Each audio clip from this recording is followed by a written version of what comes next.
there's certainly a lot of affluent wealth within Derby, within DE postcode. Yes. So that's your first thing. So you've got to look at what the consumer's wanting and why they're not shopping in the cities, because we're not offering what they need.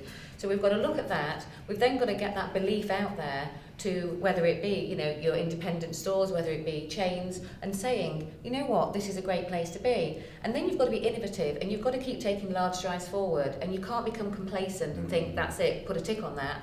But if you can be distinctive and you can offer real quality, you know, if that's where you set your stall out, then you've got every chance of being successful. And as Amelia has said, it's all about targeting and planning. Who are you actually going to sell your products to?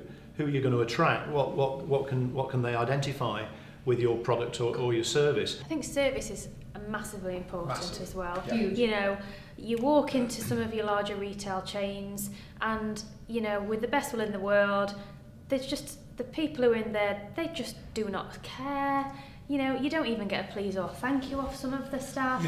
I mean, you know, at Marks and Spencer's, great. You know, John Lewis, great. But many of the other stores, it's almost like it is too much trouble for their staff to be at work. Every pound that's in my pocket has been hard earned. So when you go out and spend it, and I want to spend it in Derby, you want to spend it with somebody with at least a smile on the face that's grateful.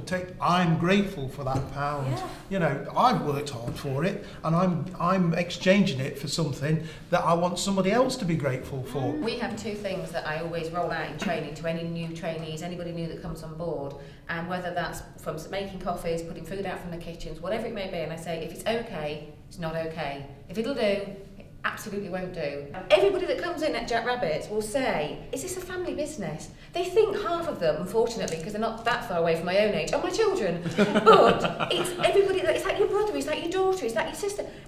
Because that's what we want to kind of encapsulate. It's that whole friendly family approach, which again you get across Europe. You as the business owner, you know how much it matters.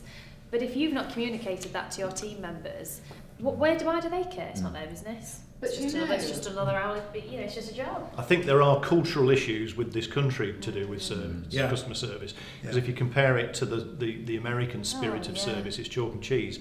But the other thing is that people can learn very easily, and I'm a huge fan of Amazon. I think Amazon service is world class in terms of the way that they deliver their product and everything associated with, you know, with the delivery of it and how they communicate with their customers along the way, and how they put things right when things go wrong.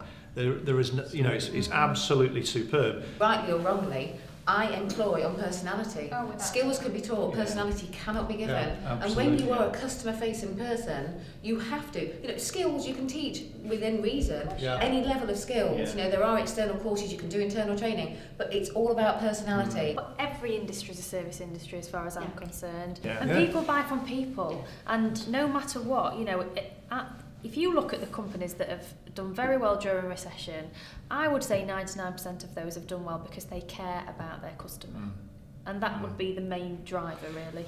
Going the extra mile, people do talk about, and then Price is secondary. Price becomes a secondary thing It because does. people appreciate it, and that's a really important thing. Amelia's company sends hampers out for our clients.